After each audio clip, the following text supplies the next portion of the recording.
Good evening.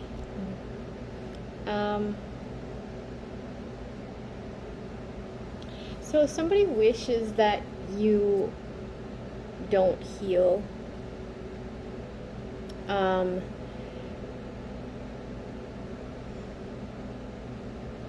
they wish to have stagnancies within your life, but they're in anxiety because you are enlightened about this, and because you are enlightened about this, it doesn't really bother you that much, right? When you're aware,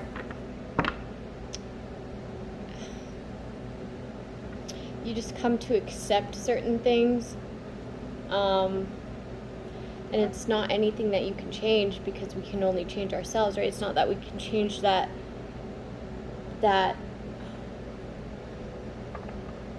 idea somebody else wants for us, right? So waste of time worrying about it, right? Entertaining it. So this puts somebody in anxiety.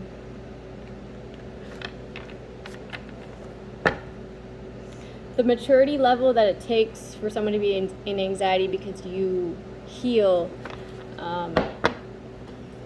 very low maturity level. It doesn't matter how educated they are, how experienced they think they are.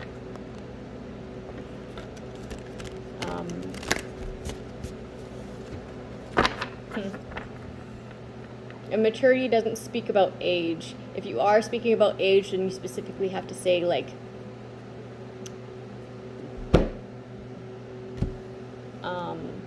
either a senior citizen or middle-aged woman or whatever, right?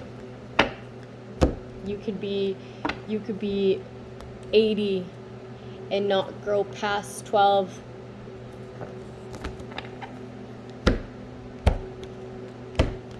Physically, but not mentally or emotionally or spiritually.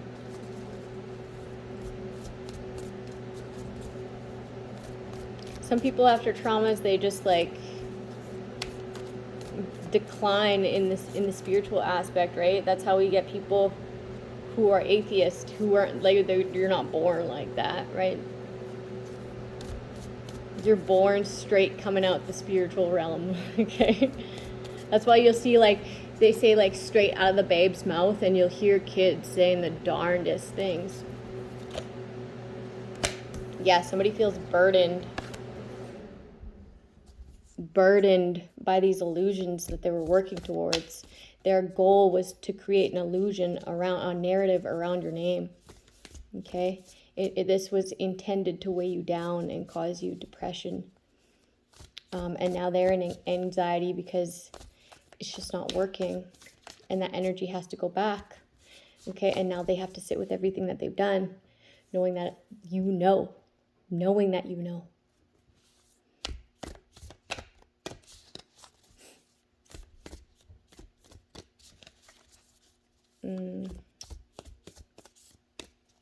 My kids are excited because they don't have school tomorrow. Yeah, somebody feels at a loss.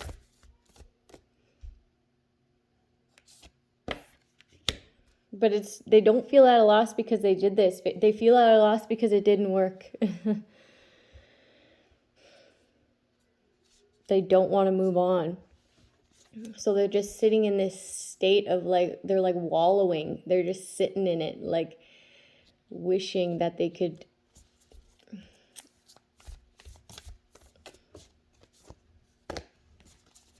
I respect the past, but I embrace the present moment.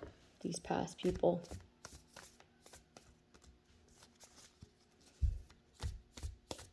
These past people are like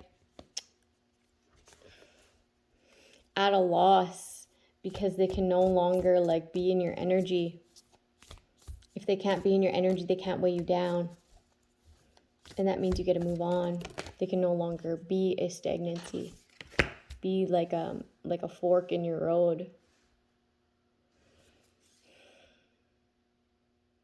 That's why we just have to be really good at being with self, right?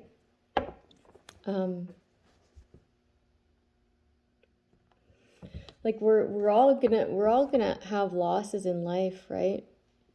So eventually when we lose something that we hold near and dear, or someone, we're gonna have to get okay with being with self.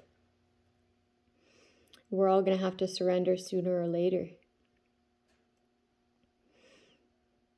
because we're gonna have to need that strength. So getting in tune with your higher power, a power greater than anything, and just at least starting that relationship,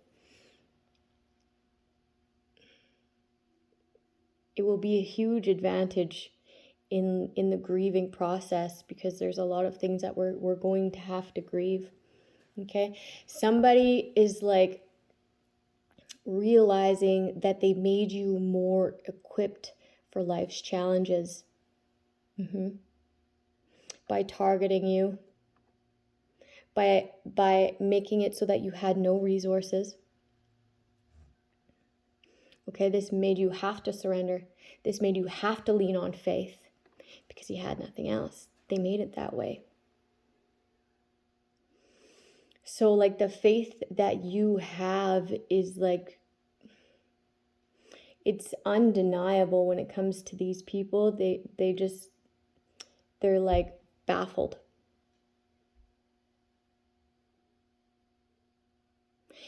It leaves them with knowing that there is this great power, because how else would you have gotten through? Just doesn't make any sense to them. And then in that, in knowing that, it makes these people feel at a loss, because with that comes a realization. Okay, so if this person, he or she is talking about, if this energy that he or she is talking about is so loyal towards is true, then that same energy watched what I did to this person. Watched that I worked hard towards my goals, to put burdens upon this person. And then in that comes a state of fear and anxiety. Okay, so that's where this anxiety is coming from. These other people who were a witness to these past people making these losses for you, making it so you had nowhere to turn, they have to put respect on your name, because you got out the mud alone. But what they don't know is that you were never alone. And if they were to believe, they would know that they're never alone as well. They could always ask for forgiveness. They could always get on this same journey, the soul journey, the path to enlightenment. So your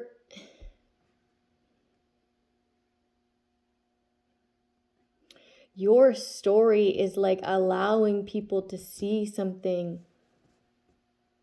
Like these people that watched, right? Watched when you were in your deepest, darkest place, the dark night of the soul, people like to call it.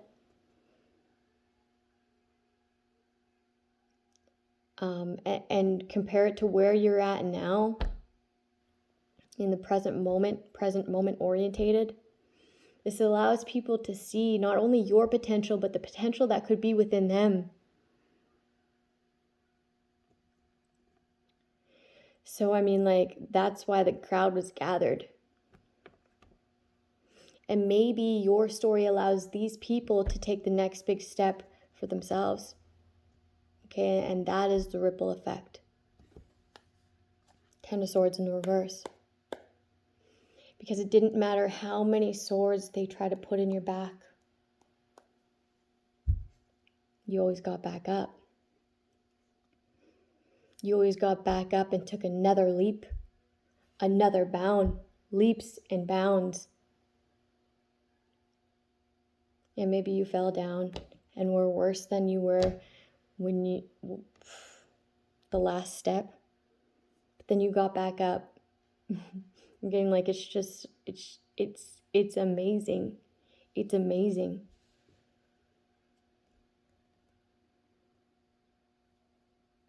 Someone's watching and like, she didn't die. She didn't die. Like the willpower is just outer worldly. Okay, I've been hearing outer worldly a lot. These people fail to learn their lessons. Somebody doesn't want to start over. But what you started was false, so of course it has to crumble. It was off the back of others. You know, I said there's like a good step to check yourself. Okay? Like make sure, one, is that you're acting out of a centered space. Am I centered? No, I'm kind of emotional. No, this kind of affect me. Okay, now I'm going to wait till I get centered then. Okay, now I'm centered. Okay, so that's step one. Step two, what's my motive? What is my motive here? Does this affect anybody other than me? That's how you know whether or not it's worth it.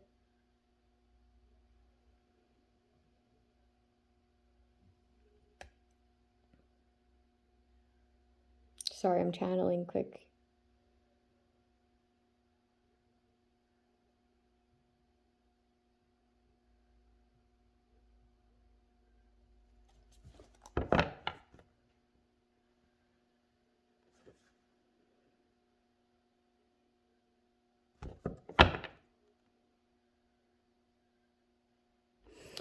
Okay, so I'm supposed to talk about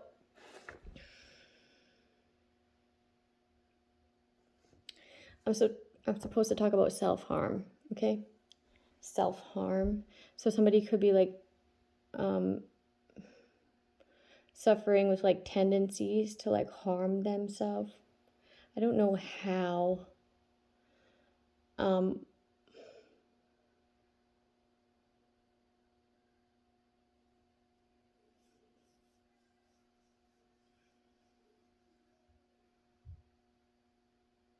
Some people feel like it's some sort of release to punish themselves, and that's so sad. Okay. Oh fuck, that's so sad.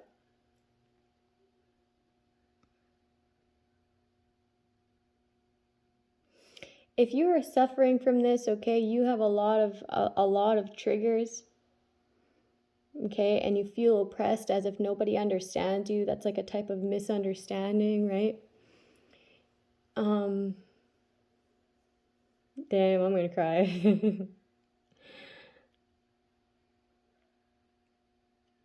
If you turn things over, okay, if you turn things over, you're actually never alone. I know for a good part of my life, and still now, I'm very misunderstood. I don't take it like I am now and like I used to, but I used to hurt myself as well, and maybe not in the way that you do, but it would get to a point where, like, what can I compare it to? When I was like on the fence of recovery, okay, I was in and out, continuing to relapse, and I was doing this inner work, I realized that I would punish myself as well by using, obviously, right? And that was my way of killing myself slowly, because I knew that that's what it was doing. I watched the life being sucked out of me, and that was me harming myself.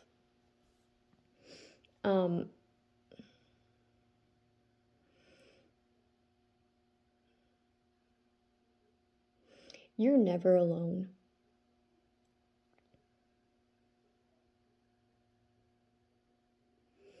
I also realized that, like, I'm just going to talk about myself for a little bit. When I was healing and I was doing a lot of journaling, I'm going to get one of my journals out.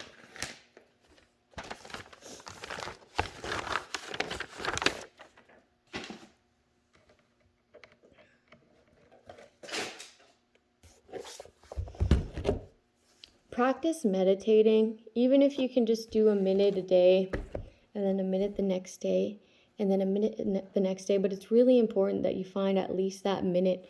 You could put a timer on for 2 minutes and practice meditating, just to calm your mind.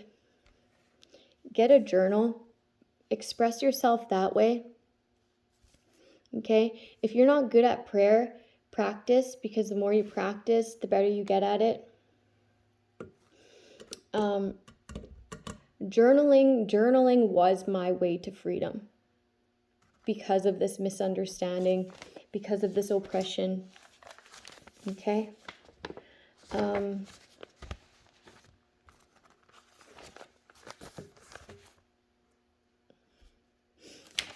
Wow, I'm like really, I'm getting like an overwhelming sense of depression. I haven't suffered with depression since I got onto this new diet.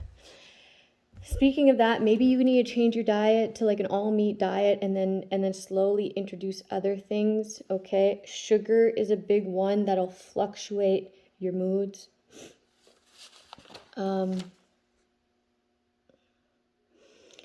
Lower your expectations of others. Okay, because if you don't, and I mean like your family as well, because if you don't, you'll continue to be disappointed and in that slump, and then blame it on those other people.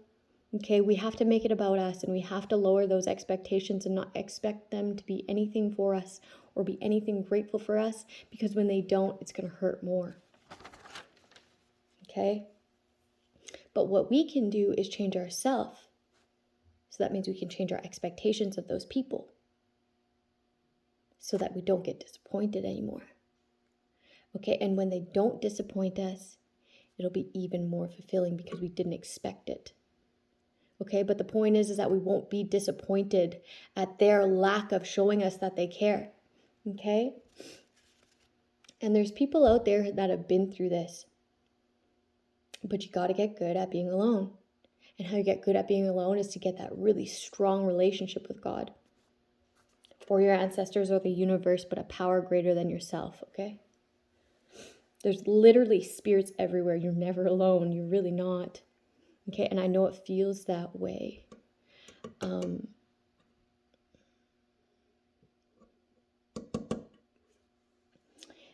Meditation changed my life, okay? Self-discovery changed my life, because then I could fine-tune myself so that people wouldn't be able to hurt me as bad.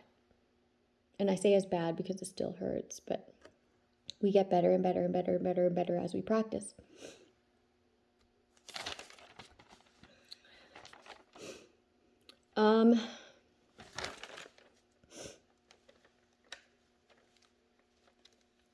Somebody has low self-esteem.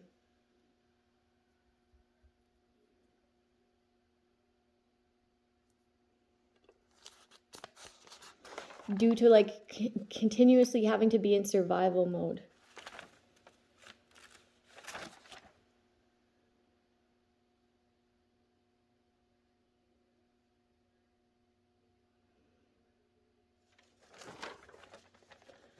Damn.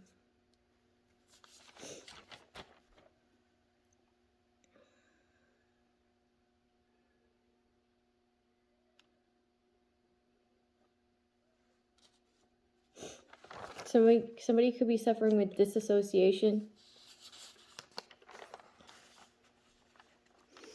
There's someone of your past who, like, you're not even in sight, man. You're not even in sight.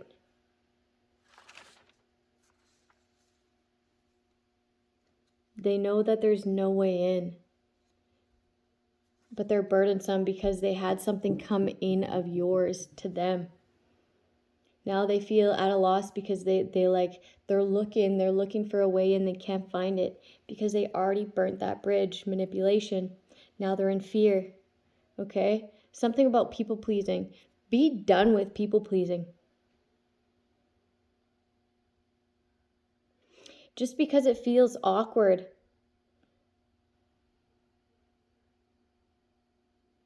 Just because it feels awkward doesn't mean you go ahead and please that person. No. That means you're going along with their agenda. That means you're putting their agenda above your values.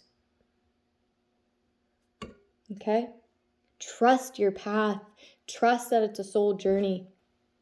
Trust that the right people will come across your path once you're on that journey to self-discovery.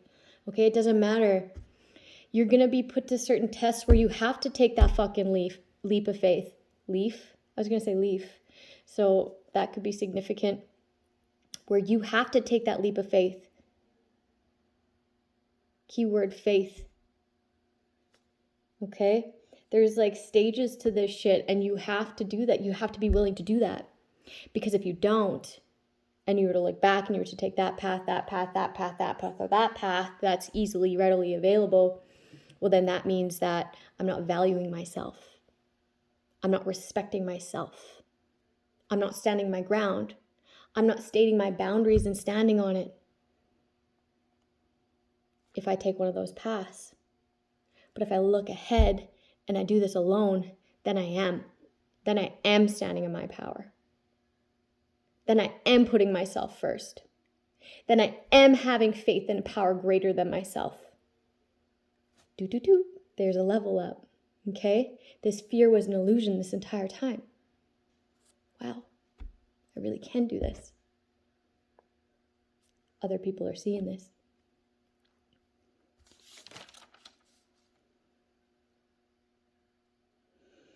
Whoa. Listen to this. I allowed my hurt to outweigh my caring of a proper environment for my sons.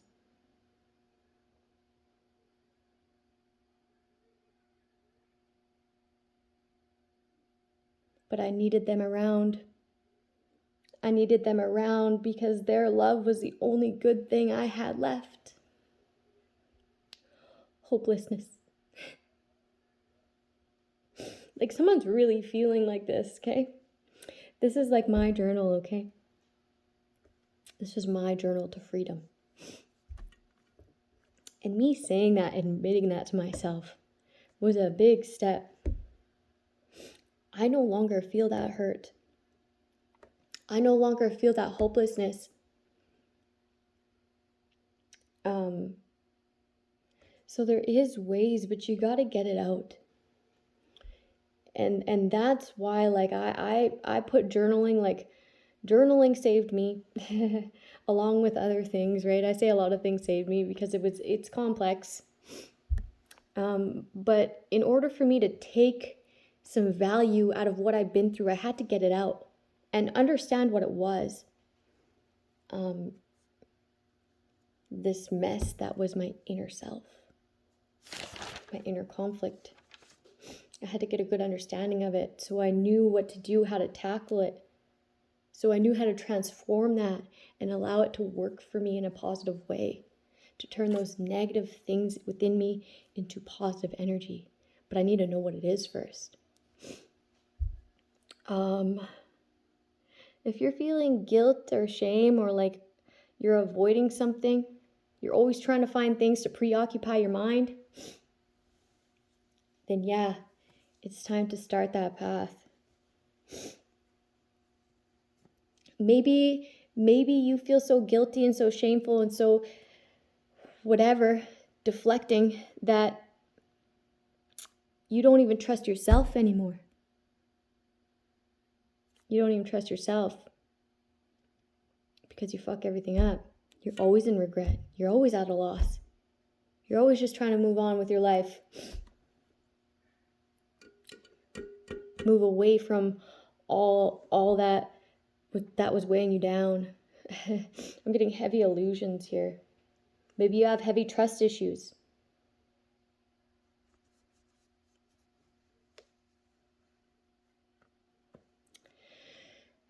You have to find these things within yourself.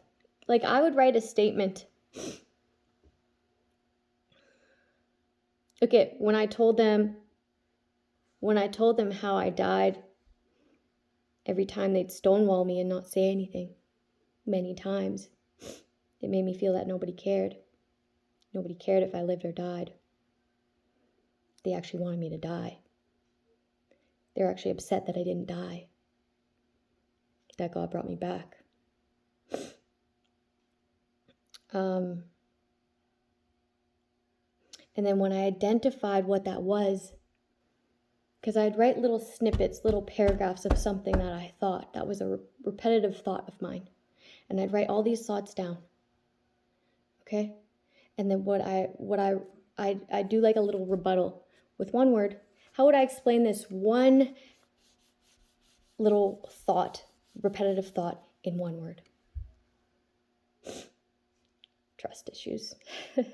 I got trust issues, right? And then I worked on that. I'm still working on it. There's a lot of these things I'm still actively working on, but I've started.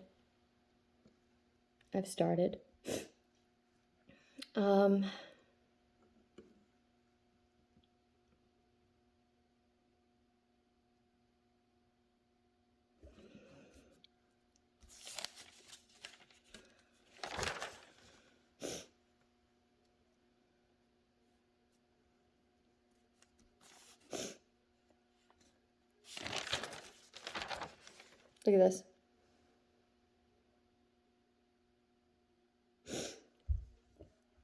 Sometimes I allow how I feel about somebody trump how that person made me feel. So if I come away from a situation and I feel like they totally disrespected me, or I think this instance I was cheated on, like, blatantly. Okay? And I was very loyal to this person. They'd like accuse me of it, but it was actually what they were projecting onto me. Okay? But I would love them to like a fault. I'd love them to a fault. Okay? So I would stay with that person or try to work with that person, or like, which ultimately was trumping how that person disrespected me, just because I loved them more. That goes back to the self-value, right?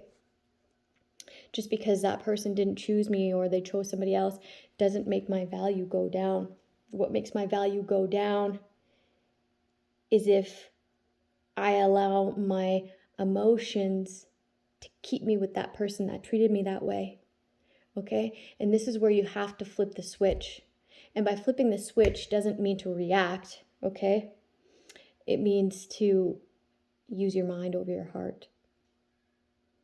And that's difficult at first. It is difficult at first. Now I've gotten so good at it that it's kind of scary. No, it's not scary. It's a skill. It is a skill, and it's a skill that will protect you. It will. Because now those people can't come back. I won't let them. And if they do, I'll take the measures necessary to have them out forever. Yeah, I just don't play those games anymore. And this was me, like, I'd always act out of emotion. I'd always bring it back to how I feel when that's just a portion of it, right? That's just a portion of it. I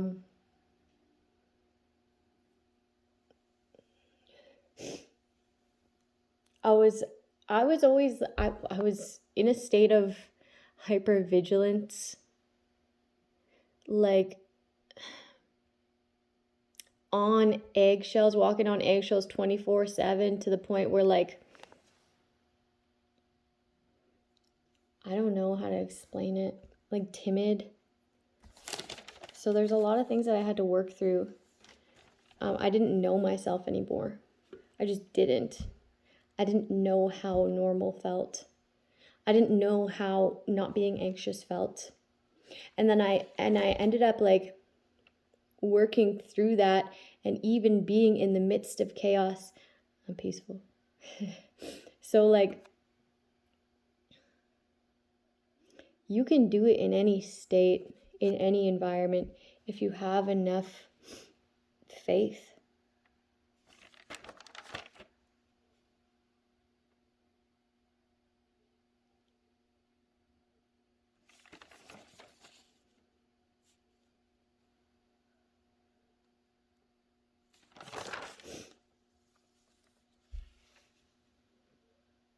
If you have lost somebody,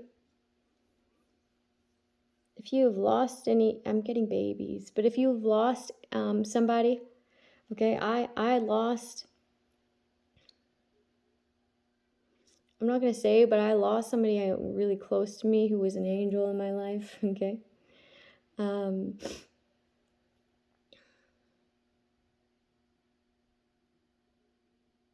This person gave me a glimpse of what real love feels like. And that was the blessing that this person brought into my life.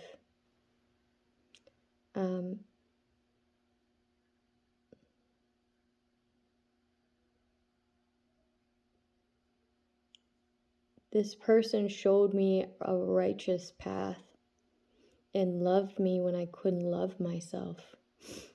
So I felt the need, like I couldn't express that.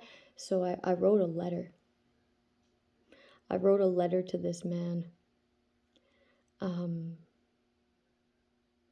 Because the actions, the words that came from this man were very empowering, and it set me on this path. So if you've lost someone, you could write them a letter.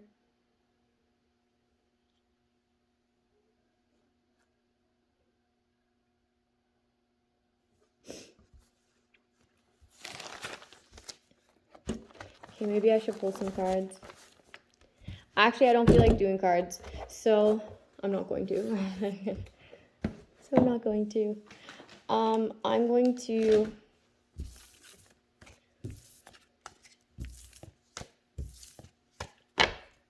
I'm going to read a visualization. I'll pray for whoever's doing this ways to self-harm, okay? Using and drinking alcohol is also self-harming, okay?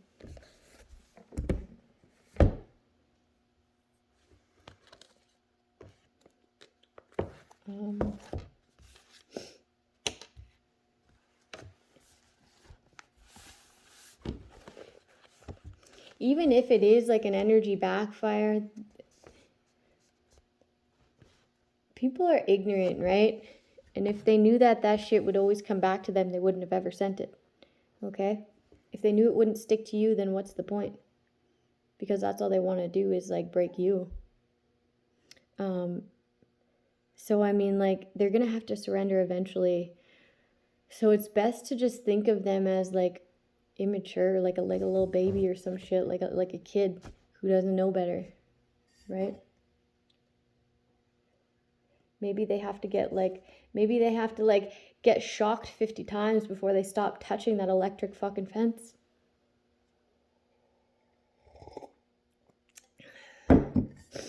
Maybe they won't be able to let go and get burnt.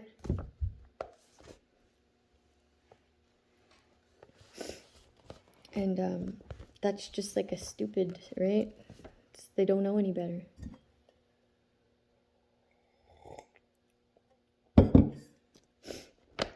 Speed meditation, okay? And I was talking about meditation too, so this works perfectly. To reach a calm meditative state, most people prefer to be in quiet surroundings, with their body in a physically relaxed position. Yeah, I like to meditate in bed.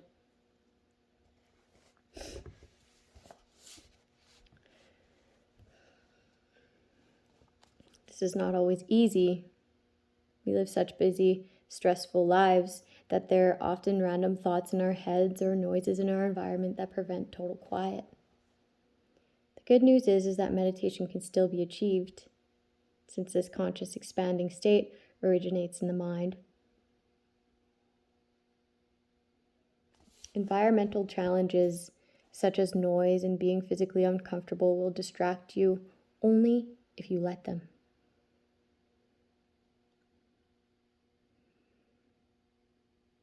The means of entering the relaxed frame of mind that is meditation may vary.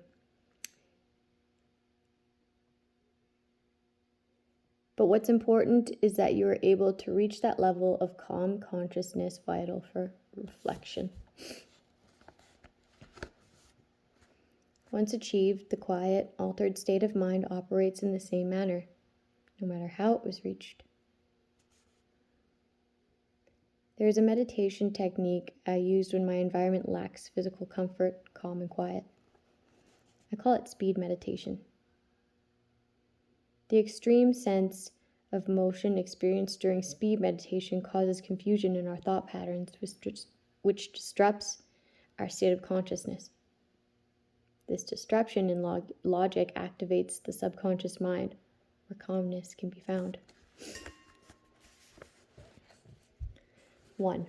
Close your eyes and visualize in your mind's eye a merry-go-round.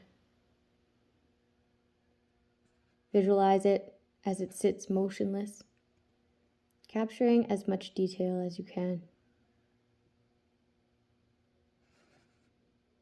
See the multicolored roof and the stilled positions of the dancing animals.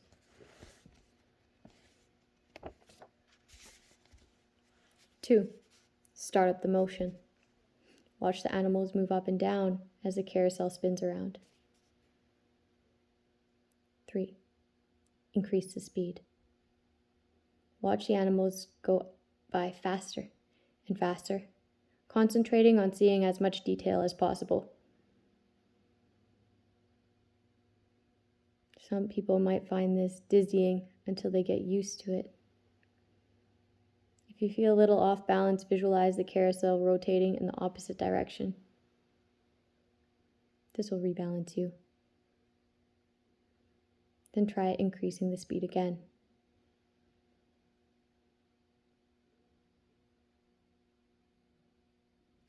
4. Take the speed to its limit. The carousel is moving as fast as you think it can go. No matter how fast it's spinning, keep accelerating the speed. This makes you visualize faster than the speed of your thoughts. You'll feel a rush, and you'll find yourself thinking of nothing. From this point onward, it is as if the carousel spins beyond conscious awareness. This heightened state of awareness, through the visualization of speed at the breaking point, leads to a peaceful yet relaxing feeling. The mind-body resets itself into a frame of consciousness in which a meditative state can quickly and easily follow.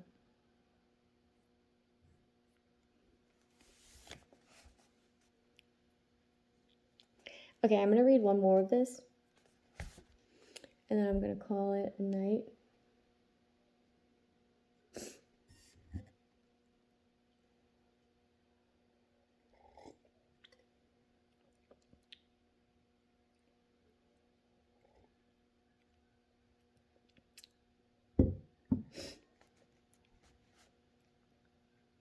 I'm drinking tea. Maximizing focused intention.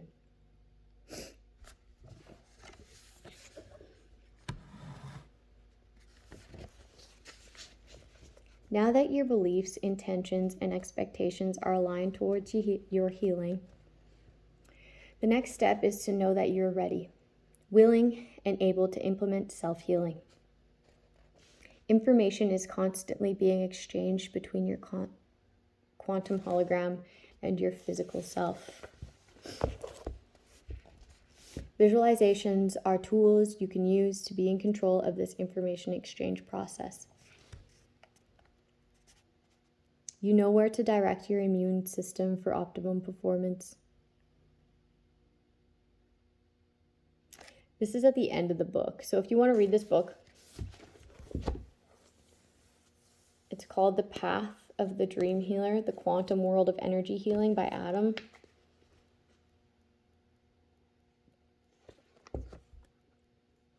Very skilled healer. Visualizations enable you to reset yourself to your own maximum capacity for accomplishing this. Reading this book and also getting information from a healer of I guess she was kind of my mentor, actually. She'd give me like tips and tricks that I would take back and use on myself. This is what allowed me to find what I needed to do, because I didn't go through all of that abuse and all of that trauma and all of that whatever for nothing. And I've been healing myself.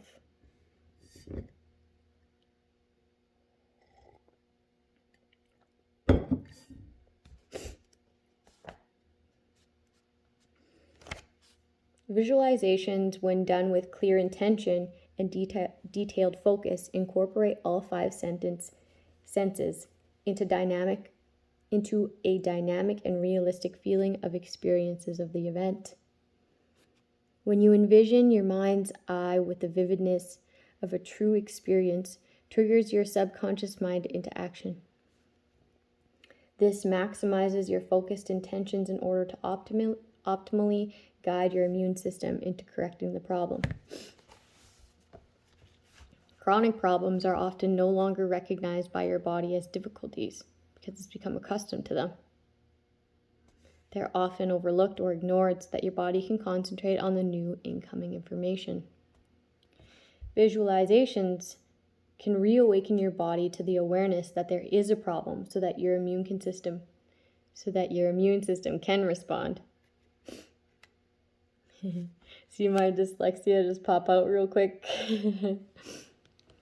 Your unwavering intention to change the unhealthy status quo will activate a shift in the subconscious mind.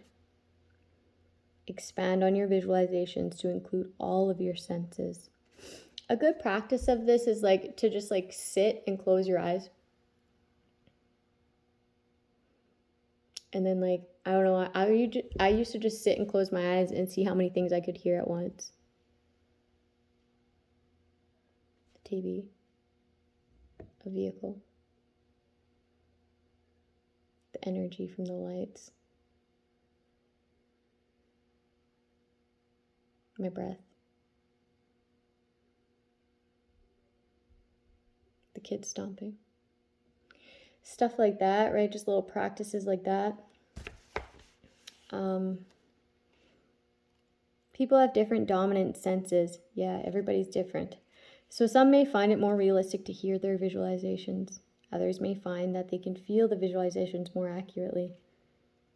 And realistically, then, they can see them. Some people find that if they narrate aloud what is happening, it makes more of a lasting impression. So they speak it. Self-talk can help boost self-confidence in this process of self-creation. These approaches, whether dramatic or reserved, they're equally valid and effective as long as they're meaningful to you. You have to trust yourself. Trust yourself. If you find that your mind wanders when you're visualizing, stop and relax. Refresh your screen, so to speak. This process involves reprogramming your mind and your body. Be patient with yourself. Concentrate on that feeling and it will return.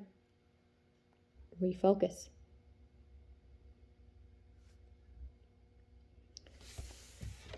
Okay. I'm tired. I finished my project, so I put it on the community tab. I tried to put the pictures together on a post, but my phone wouldn't let me because I don't even know why, but so there's a before picture and then there's an after picture. And then there's a picture of the bench with the other two projects that I want to start. So I'm going to start on the table, but it looks really good. The kids love it. It gave it some TLC. But now the other table and the other benches look real dull. Now I have to do that. So I'm going to start the table tomorrow, but those are my little spring projects. If you guys want to look at it, they're on the community tab. Have a good night, people.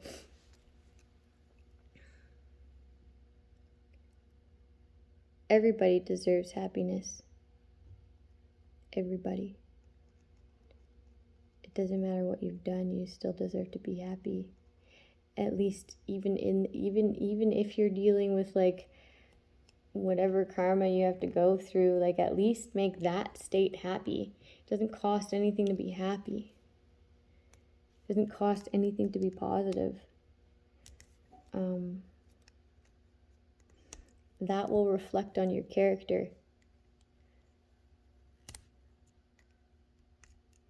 I just hope everybody finds healing, because I know the greatness that it's brought me. So I'll keep doing what I'm doing and sharing my message, and hopefully I help somebody. Have a good night.